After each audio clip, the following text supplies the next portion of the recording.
watching CVR News English. This is Savila Kuttapalli. Welcome to Prime Time Bulletin. Well, before moving ahead, let's have a quick look at headlines first.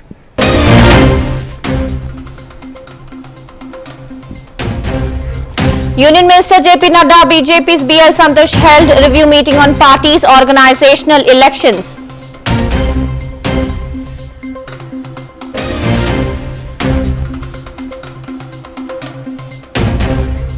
Defence Minister Rajnath Singh garlands Dr. B.R. Ambedkar statue.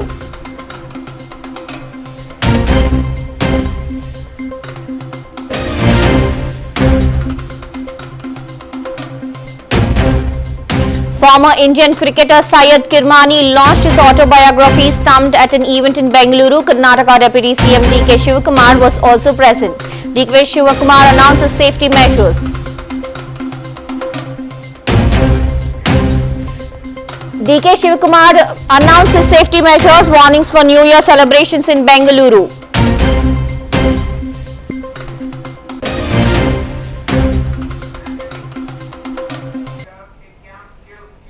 Well, moving into the lead stories, Union Minister and BJP National President JP Nadda, along with BJP leader BL Santosh, held a review meeting on the party's organizational elections.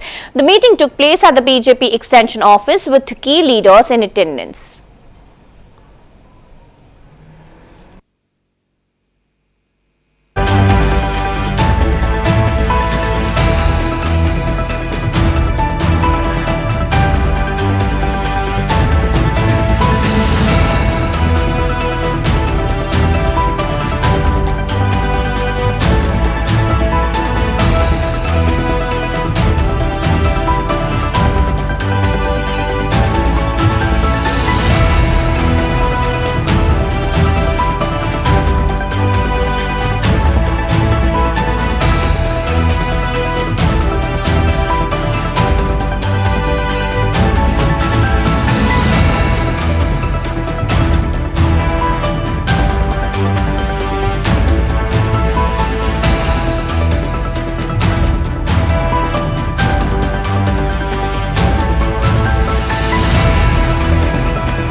Meanwhile, Defence Minister Rajnath Singh paid tribute by garlanding Dr. Bhimrao Ambedkar statue, honouring his immense contribution to India's democracy.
Well, RJD leader Sanjay Yadav criticized Jitan Ram Manji's statement, suggesting that if Manji truly observed the political landscape, he would see a diversity of political forces, not just saffron. And Yadav pointed out that Manji's party is confined to a single district with only 3 MLAs, urging him to focus on strengthening his party.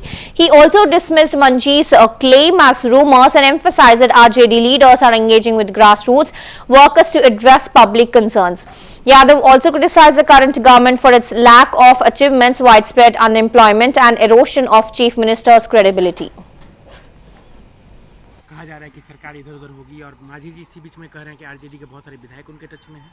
क्या सही में कुछ बड़ा खेला हो रहा है क्या बिहार में? मांझी जी की आंखें खुली होंगी तो उनको हर तरफ भगवा नहीं दिखेगा, सारे रंग दिखेंगे। मांझी जी की अपनी एक आध जिला की पार्टी है, एक जिला से उनके 3 विधायक हैं। पहले अपने विधायकों के बारे में चिंता करें। एक जिला से बाहर उनकी पार्टी है। रही बात, ये सब अफवाह है। हम लोग अपने काम पे ध्यान दे रहे हैं। हमारे नेता हर जगह पंचायत स्तर तक जमीनी कार्यकर्ताओं से रूबरू हो रहे हैं। जमीनी फीडबैक हम अपना ले रहे हैं। सरकार के खिलाफ भारी नाराजगी है।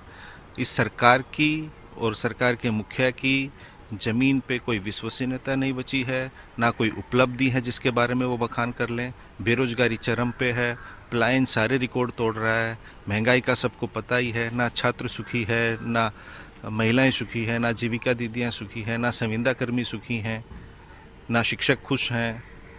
इस सरकार से खुश कौन है? सिर्फ 4-5 लोग, और उसके अलावा इस सरकार में यह चंद अधिकारी। इस सरकार से आप जमीन पे जाके सर्वे कीजिए, आपको पता चल जाएगा। संजय जी, जिस तरीके से बिहार में कई दिनों से बीपीएससी के छात्र जो है प्रदर्शन कर रहे हैं, उनकी अपनी जायज मांगे हैं, लेकिन जिस तरीके से सरकार पीछे हटने को तैयार नहीं है, आयोग पीछे हटने को तैयार नहीं है, उस पर क्या कहेंगे?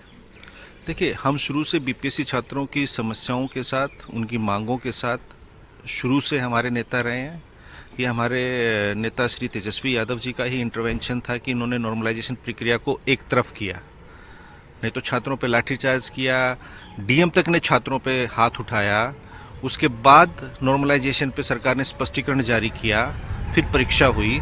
परीक्षा में जो धांधली हुई, एक जो सबसे बड़े परीक्षा केंद्र है बापू परीक्षा परिसर, उसमें 10-12 हजार बच्चों का इन्होंने परीक्षा को रद्द किया है, फिर दोबारा होगी। तो आप ये बताइए, जिन छात्रों को 50 मिनट बाद, 55 मिनट बाद पेपर मिला, परीक्षा पत्र मिला, तो ये हर जगह ऐसी शिकायतें आई। और जब आप कुछ छात्रों का परीक्षा केंद्रों पे आपने अलग परीक्षा ली है, अब 10-12 हजार छात्रों का आप दोबारा से परीक्षा लेंगे, तो जाहिर सी बात है ये एक नॉर्मलाइजेशन हो गया ना। जब जिन पदों के लिए आप नियुक्ति कर रहे हैं उनमें नॉर्मलाइजेशन हो गया, क्योंकि चूंकि दोनों प्रश्न पत्र सेम नहीं होंगे तो मेधा सूची आप किस आकलन पे बनाइएगा। तो ये उनकी वाजिब मांगे हैं। हम शुरू से उनके साथ हैं, उनके आंदोलन में भी हमने बढ़ चढ़ के भाग लिया है। उनकी जो वाजिब मांगे हैं वो इस देश का, राज्य का भविष्य है। तो सहानुभूतिपूर्ण, तार्किक रूप से उनके पास तथ्य है, सत्य है, उसको संज्ञान में लेते हुए सरकार को निसंदेह माहौल बना है। कहा जा रहा है कि सरकार इधर-उधर होगी और मांझी जी इसी बीच में कह रहे हैं कि आरजेडी के बहुत सारे विधायक उनके टच में हैं। क्या सही में कुछ बड़ा खेला हो रहा है क्या बिहार में? मांझी जी की आंखें खुली होंगी तो उनको हर तरफ भगवा नहीं दिखेगा, सारे रंग दिखेंगे। मांझी जी की अपनी एक आध जिला की पार्टी है, एक जिला से उनके 3 विधायक हैं। पहले अपने विधायकों के बारे में चिंता करें। एक जिला से बाहर उनकी पार्टी है। रही बात, ये सब अफवाह है। हम लोग अपने काम पे ध्यान दे रहे हैं। हमारे नेता हर जगह पंचायत स्तर तक जमीनी कार्यकर्ताओं से रूबरू हो रहे हैं। जमीनी फीडबैक हम अपना ले रहे हैं। सरकार के खिलाफ भारी नाराजगी है। इस सरकार की और सरकार के Well, DCP South Delhi Ankit Chauhan announced that the South District Delhi Police has launched a campaign to apprehend illegal Bangladeshi immigrants across the city, and he confirmed the arrest of 5 individuals last week and 7 more today, including 5 women and 2 men, all found with Bangladesh identification documents. Some of the immigrants were employed at construction sites while others planned to work in beauty parlors, and after verification the arrested individuals were deported through the Foreigner Regional Registration Office. South district में जो बांग्लादेशी पकड़े गए हैं, कितने लोग पकड़े गए हैं, क्या है पूरा मामला? साउथ डिस्ट्रिक्ट दिल्ली पुलिस ने एक मुहिम चला रखी है, जैसे कि पूरी दिल्ली पुलिस में चल रही है, जिसके तहत इलीगल बांग्लादेशी माइग्रेंट्स पकड़े जा रहे हैं। हमारे जिले ने last week 5 illegal Bangladeshi migrants पकड़े थे। उसी केस में आगे काम करते हुए फर्दर इंटेलिजेंस डेवलप करने के बाद हम लोगों ने 7 नए बांग्लादेशी इलीगल इमिग्रेंट्स पकड़े हैं, जिसके अंदर 5 महिलाएं और 2 पुरुष हैं। ये लोग क्या करते थे यहाँ पर, क्या पहचान पत्र क्या बना है या नहीं? इनके पास बांग्लादेशी आईडीज मिली हैं हमको। ये लोग कुछ लोग कंस्ट्रक्शन साइट पे काम करते थे, कुछ लोग ब्यूटी पार्लर में काम करने की तैयारी कर रहे थे और इनसे बांग्लादेशी आईडीज मिली हैं। इनको फर्दर वेरिफिकेशन के बाद डिपोर्ट कर दिया गया थ्रू FIR। तो सर आखिर कैसे पता चला कि कहाँ पर रह रहे हैं? जो इंटेलिजेंस हमारे पिछले केस में डेवलप हुई थी, उसके तहत हमें मालूम चला कि 7 और लोग आ चुके हैं इस नेटवर्क के अंदर, इसलिए उनको अप्रीहेंड करके उनको डिपोर्ट कर दिया गया है। सर कौन सी टीम लगी हुई है, किसके थ्रू? हमारे एडिशनल DCP अचिन गर्ग के नेतृत्व में एक टीम बनाई हमने, जिसमें inspector Umesh Yadav AATS inspector हमारे और उनकी तहत टीम लग के इस काम को कार्रवाई अमल में ला रही है। क्या लगातार ये मुहिम चलता रहेगा? ये मुहिम आगे भी। Well, Uttar Pradesh Sambhal District Magistrate Dr. Rajendra Pensiar stated that Municipal Council has begun work on restoration and reconstruction of the historic Charmsuk well. He emphasized the district commitment to preserving all wells with financial support expected from the government for various pilgrimage sites. Dr. Pensiar also announced that under the Vandan Yojana, funds have always been allocated for the development of Yam Tirtha, also known as Yam Gant Tirtha, which an inauguration planned for the first week of January. पुनरुद्धार और नवनिर्माण का कार्य नगर पालिका परिषद संभल ने आरंभ कर दिया है। इसी के अंतर्गत हमने आज यहाँ का भ्रमण किया है। तो सभी जो कूप हैं वो हम स्वयं संरक्षित कराएंगे और जितने भी तीर्थ हैं वो शासन से हमें बजट मिलेगा।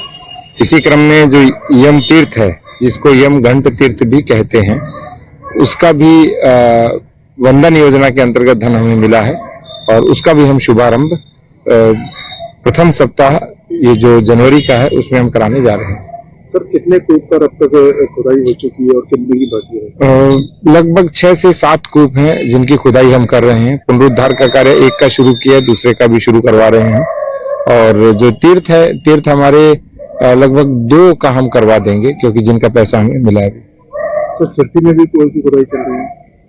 देखिए, जितनी भी प्राचीन स्थली है, विशेष रूप से कुएं और तालाब, वो हमारे प्राकृतिक जल संरक्षण का प्रमुख स्रोत था।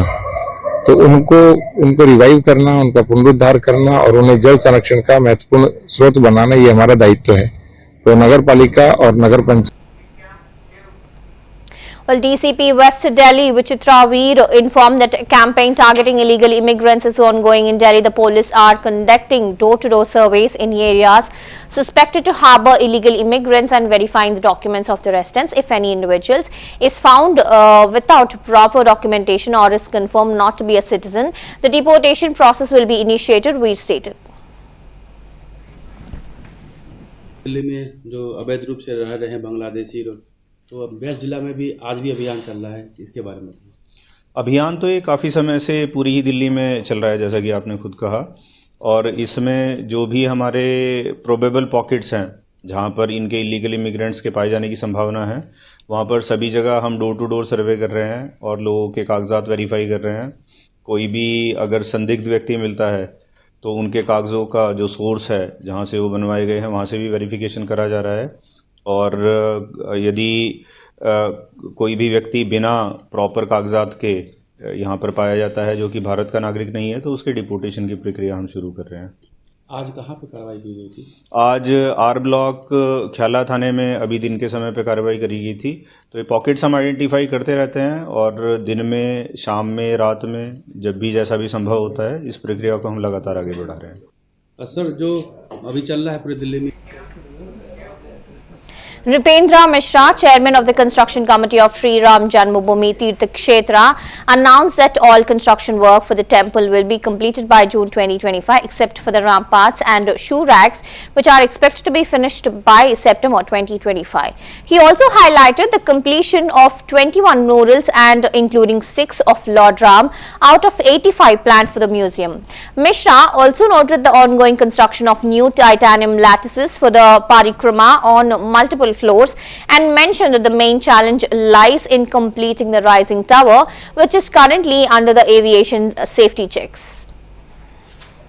को कल बताया था कि हम लोग समीक्षा पूरी कर रहे हैं, इस दृष्टि से भी कर रहे हैं कि वर्ष 2025 जो आने वाला है, और आप सबसे पहले तो आप सभी को बधाई हो, उस वर्ष में किस प्रकार निर्माण कार्य अब पूर्ण होगा, क्योंकि हम लोगों का एक तरीके से हम दृढ़ निश्चय है कि हम सभी निर्माण कार्य 2025 में कर लेंगे और यह कार्यक्रम निर्माण का जो है यदि ईश्वर चाहेंगे तो पूर्ण हो जाएगा।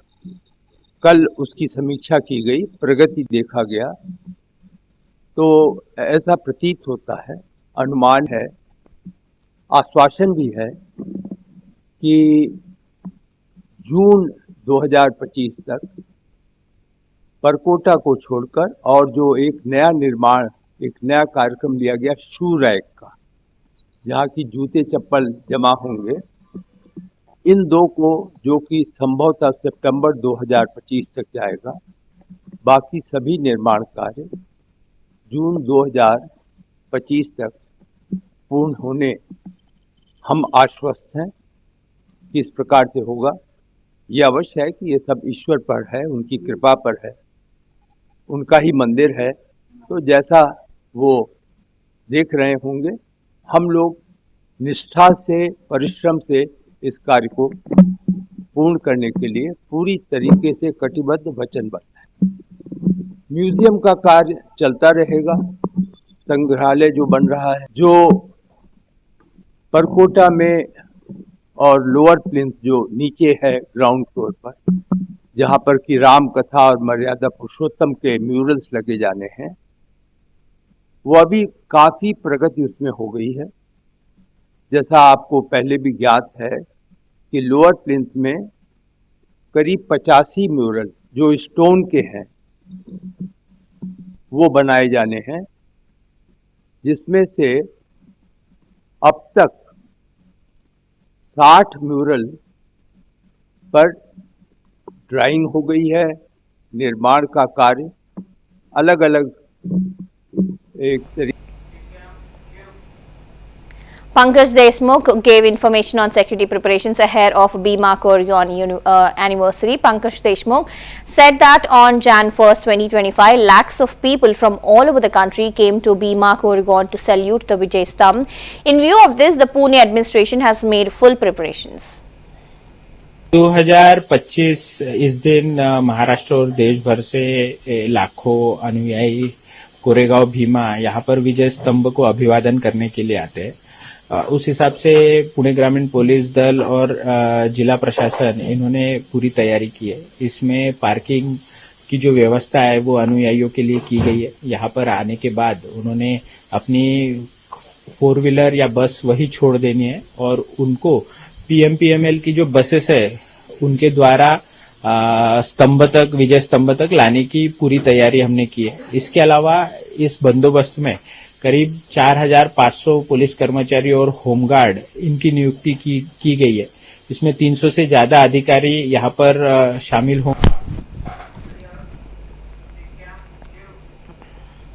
Punjab Congress MP Amar Singh lauded India's rise to become the 5th largest economy in the world, attributing the country's current global respect to the economic reforms initiated in 1991. He emphasized that during a time of economic struggles, the leadership at that time, including his own contributions, played a crucial role in steering India out of crisis. Singh asserted that the foundation for the country's current development trajectory was laid during that period.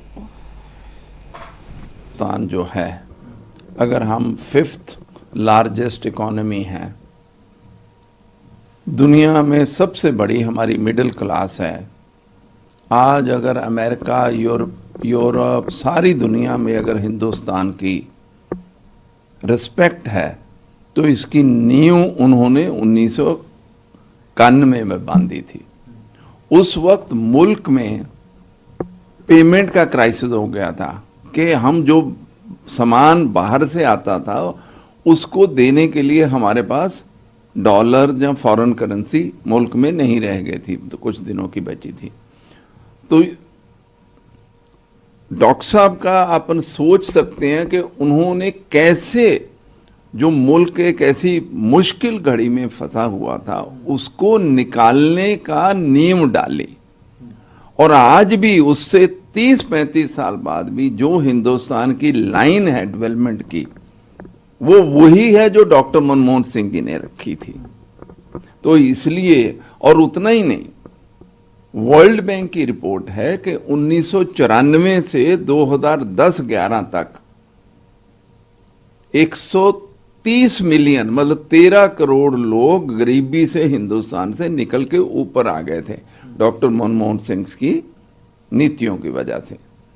और उन्होंने एक प्रशासन का नया रुख तय किया कि राइट बेस्ड काम किया कि हक है आपका। जैसे आरटीआई जो था, आरटीआई क्या है? आपका जानकारी लेने का हक है। नरेगा क्या था, जिसमें मैं टास्क फोर्स का मेंबर था, उनके साथ काम किया, वो क्या था? अगर कोई मजदूर कहेगा मुझे मजदूरी चाहिए तो उसका 100 दिन उसको देना उसका हक है। नेशनल फूड सिक्योरिटी एक्ट, उस वक्त तो मैं CMD-FCI था, तो वो हक है कि हर आदमी को 5 किलो अनाज दिया जाएगा जो भी गरीब होगा। तो कहने का मतलब कि एक प्रशासन में सरकार की नीतियों में एक बहुत बड़ा बदलाव किया, और उनकी नीतियां तो आज भी चल रही हैं।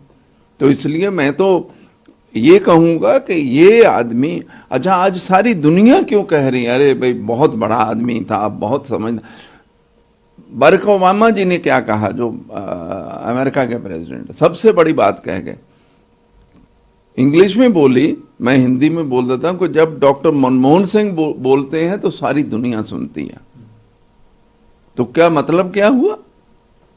ध्यान से सुनते हैं कि डॉक्टर मनमोहन सिंह के क्या विचार हैं। तो इसलिए मैं समझता हूं कि ये मुल्क को, हिंदुस्तान को ऐसे बड़े आदमी का, ऐसे समझदार नीतिकार का जाना हिंदुस्तान से ये बहुत बड़ा नुकसान है। ऐसे समझदार लोग मुल्क में बैठे ही रहें तो वक्त आने पर वो सही सुझाव।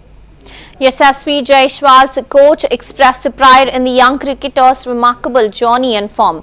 He shared his joy in seeing Jaiswal representing India on the international stage. Story को जब जायसवाल को आपने देखा, जब से आपके पास आया, कब आपको लगा कि he is going to be a big star? क्या उसकी रूटीन में बाकी प्लेयरों से क्या डिफरेंस था जो आपको खटका कि नहीं ये है? कोई ऐसी उसकी रूटीन आप थोड़ा सा शेयर करना चाहें? सबसे पहले तो मैं आप लोगों को धन्यवाद दूंगा कि मेलबोर्न में आज मैं कैमरे के सामने खड़ा हूं। It's a great pleasure to be here. और जहां तक यशस्वी की बात है, मैंने उसको देखा था काफी पहले, 2013 में देखा था। और बेसिकली मेरा जो स्ट्रगल था, मैंने भी काफी क्रिकेट के लिए स्ट्रगल किया और उसका जो स्ट्रगल था काफी सिमिलर था। और जब मैं खेल रहा था तो मुझे कोई ऐसा मिला नहीं। तो हमेशा से एक चाह थी कि अगर इस तरह का कोई बच्चा मिलेगा तो मैं ज़रूर उसके पीछे काम करूंगा। और जो मेरे ड्रीम्स थे कहीं ना कहीं इंडिया खेलने के, वो कहीं ना कहीं मैं किसी ना किसी से पूरा कराऊंगा। तो मुझे लगता है जो उसका स्ट्रगल था वो काफ़ी मुझे इम्प्रेस किया। और अगर टैलेंट की बात करें तो मुझे लगता है उसके अंदर एक टेम्परामेंट था, डिफरेंट टेम्परामेंट था। क्योंकि बहुत सारे बच्चे होते हैं जो अच्छा क्रिकेट खेलते हैं लेकिन लंबी इनिंग्स नहीं खेल पाते हैं। तो उसके अंदर वो थोड़ी काबिलियत थी कि वो इनिंग को बिल्ड करता था और बहुत ही मैच्योर बैटिंग करता था बचपन से ही। और बाद में हमने काफ़ी मेहनत की साथ में टू डेवलप हिज गेम, क्योंकि सिर्फ टैलेंट ही काफ़ी नहीं होता है। उसके बाद अलग अलग लेवल पे अलग अलग चैलेंजेस आते हैं, अलग अलग तरीके के प्रेशर होते हैं। तो उसको बचपन से मैंने प्रेशर हैंडलिंग सिखाया है कि किस तरीके से सिचुएशन, कभी भी अगर आप अकेले लड़ रहे हो तो सिचुएशन कभी भी आपके फेवर में नहीं होगी। तो हमेशा आपको तैयार रहना है। और जब आप प्रैक्टिस सेशंस करते हो और या जो भी तैयारियां करते हो उसमें आपको हमेशा फोकस रहना, मैं हमेशा उसको फोकस करना सिखाता था, क्योंकि दुनिया में मैं हमेशा बोलता था कि अच्छा खेलने वाले बहुत हैं, लंबा खेलने वाले बहुत कम है, और अगर आपका फोकस है और लॉन्ग विजन है तो डेफिनेटली यूल गो अप। तो आई थिंक ये सारी चीजें जो थी वो उसने काफी अच्छे से पिक की, क्योंकि टैलेंट जो होता है उसका भी काम होता है, या एथलीट का काम होता है चीजों को पिक करना, जो सब लोग नहीं कर पाते हैं। और आज मुझे बहुत खुशी हो रही है कि आज वो इंडिया के लिए खेल रहा है और बहुत ही अच्छे तरीके से खेल रहा है और बहुत सारे मैचेस भी जीता रहा है। जब शुरू से स्टार्ट करते हैं स्टोरी को, जब जायसवाल को आपने देखा, जब से आपके पास आया, कब आपको लगा कि he is going to be a big star? क्या उसकी रूटीन में बाकी प्लेयरों से क्या डिफरेंस था जो आप खटका के? West Bengal DGP Rajiv Kumar assured citizens of the state's vigilance regarding cross-border infiltration from Bangladesh. He emphasized the professionalism of the West Bengal police and stating, "We have effectively dealt with left and right-wing extremism in the past and continue to monitor the situation closely, including issues related to Bangladesh." Kumar also addressed the shortcomings in the passport system, stating that the police are working to improve security measures and have informed other agencies about these issues. सभी लोगों को हम आश्वस्त करना चाह रहे हैं कि हम लोग वेस्ट बंगाल पुलिस बहुत ही प्रोफेशनल पुलिस फोर्स है। पीछे भी हम लोगों ने देखा एक्सट्रीमिज्म हो, लेफ्ट विंग एक्सट्रीमिज्म हो, राइट विंग एक्सट्रीमिज्म हो, हम लोगों ने सबने बड़ा अच्छे ढंग से मुकाबला किया है। इस बार भी करेंगे। हम लोग बांग्लादेश की उस पर नज़र रखे हुए हैं, और दूसरा हमने पासपोर्ट का जो सिस्टम है उसमें जिससे कि क्या क्या कमियां हैं हमने दूसरी एजेंसी को बताई है, और हमारी जो अपनी चीज़ें उसको हम चेंज कर ले रहे हैं। इन्फिल्ट्रेशन को लेके जिस तरह से इन्फिल्ट्रेशन को तो आप बीएसएफ से पूछिए ना, उनका काम है। हम लोग इन्फिल्ट्रेशन के बावजूद ये सब कर रहे हैं। इसलिए हमने जो पोस्टल सिस्टम में कमी है उसमें कमी उनको ही बताया, हमारे सिस्टम्स को कैसे अपग्रेड करा जा सके, क्योंकि पुराना जो पासपोर्ट का सिस्टम है वो। Well, before wrapping up this bulletin, let's have a quick look at closing headlines.